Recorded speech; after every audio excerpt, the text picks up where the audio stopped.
వామ్మో, పరీక్షలు రాయాలంటే ఎన్ని కథలు పడుతుంటారు. అరే అరే కొంచెం చూపెట్టురా ప్లీజ్ రా. అబ్బకి ఒక్క క్వశ్చన్ కేసు చెప్పురా ప్లీజ్ రా. కమ్మ జర్రని తిడిదిప్పితే చాలు నేను చూసుకుంటా రాసుకుంటా, సప్పుడు చేయకుండా రాసుకుంటారా అని ఒకడు. ఏహే నేను ఒకళ్ళని అడిగి రాసుడేంది అని మంచిగా నకలు చిట్టి కొట్టేటోళ్ళు కొందరు ఉంటారు. ఈ నడుమ హైటెక్ తెలివితోని సూచిరాతలు రాస్తుండ్రు. ఇన్ని తిప్పలు లేకుండా మంచిగా చదువుకోవాలరా అని అంటే ఎవ్వలన్నీ వింటారా? అమ్మ నాయనలు ఎంత చెప్పినా చెవిన పెట్టరు. అదే నాయనలకు పరీక్ష పెడితే చూడుండ్రి ఎంత పద్ధతిగా రాస్తుండ్రో. తండ్రులు తాతలు లెక్కున్నారు. గీ వయసులో ఏం పరీక్షలు రాస్తుండ్రో. ఓ అన్న, పరీక్ష రాసుకుంటా సెల్ ఫోన్లో మాట్లాడతావేంది?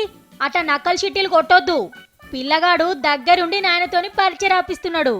అంత చిత్రంగా అనిపిస్తుందిలే, కానీ గిది టీచర్లు పెట్టిన పరీక్ష కాదు, పోలీసోళ్ళు పెట్టిన పరీక్ష. ఆవ వ్యాసం లెక్క హెల్మెట్ వ్యాసం రాపిస్తుండ్రు. నెత్తికి షిప్పలు పెట్టుకోకుండా బండ్ల మీద తిరగటోళ్ళను పట్టుకుంటారు మొదలు. చలాన్లు రాసుడు, కేసులు పెట్టుడు గిదే ఉండది. హెల్మెట్ లేనప్పుడు టక్కర్ అయితే ఏమైతుందో 2 కమ్మల వ్యాసం రాపిస్తారు.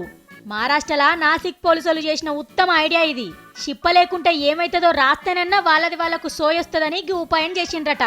కానీ గిచ్చుత వలకనోడు పిలిస్తేవో అంటాడు పోలీసోళ్ళు ఆపచన కాకుంటే.